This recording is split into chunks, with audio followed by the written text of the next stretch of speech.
السلام علیکم دوستو، کیسے ہیں آپ سب؟ امید کرتے ہیں آپ سب خیریت سے ہوں گے۔ میں ہوں عصمت علی اور آپ لوگ دیکھ رہے ہیں آر ٹی وی۔ دوستو، ایک بزرگ ایک حجام کے پاس بال کٹوانے گئے۔ وہاں بحث چل رہی تھی کہ خدا کا کوئی وجود ہے بھی یا نہیں۔ حجام نے پرجوش آواز میں کہا کہ کم از کم میں تو نہیں مانتا کہ خدائی کوئی حقیقت ہے۔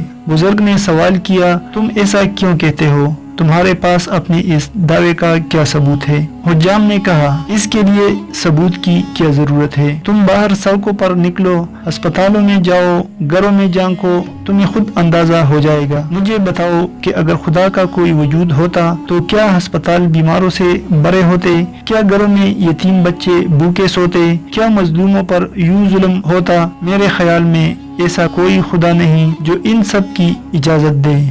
بزرگ نے ایک لمحے کے لیے سوچا اور پھر لاحاصل بحث میں الجھنے کی ڈر سے خاموش ہو گئے۔ حجام نے اپنا کام مکمل کیا اور بزرگ دکان سے باہر چلے گئے۔ دکان سے نکلتے ہی بزرگ کی نظر ایک شخص پر پڑی جس کی بے ترتیب داڑھی، الجھے بال اور بڑے ہوئے ناخن صاف دکھائی دے رہے تھے۔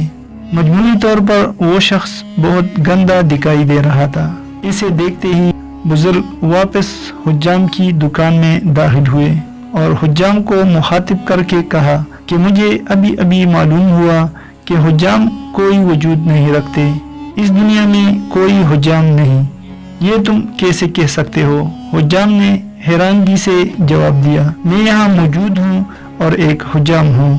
بزرگ نے مسکراتے ہوئے وضاحت کی، نہیں، اس دنیا میں کوئی حجام موجود نہیں ہے، کیونکہ اگر اس دنیا میں حجاموں کا کوئی وجود ہوتا تو سڑک پر موجود اس الجھے بالوں، بے ترتیب داڑھی اور لمبے ناخن والے آدمی جیسا کوئی شخص دنیا میں نہیں ہوتا۔ حجام نے الجھی ہوئی نظروں سے بزرگ کو دیکھا اور کہا، حجام تو بہت سے ہیں اور ہر علاقے میں موجود ہیں، مگر ہم کیا کر سکتے ہیں؟ یہ لوگ ہمارے پاس آتے ہی نہیں۔ بزرگ نے دانشمندانہ نظروں سے حجام کو دیکھا اور کہا، میرا خیال ہے کہ اب تم سمجھ گئے ہوں گے کہ خدا کا وجود ہے۔ ہوتا یہ ہے کہ لوگ اس کے پاس نہیں جاتے، اس سے مدد نہیں مانگتے اور اس کے اصولوں کی پاسداری نہیں کرتے۔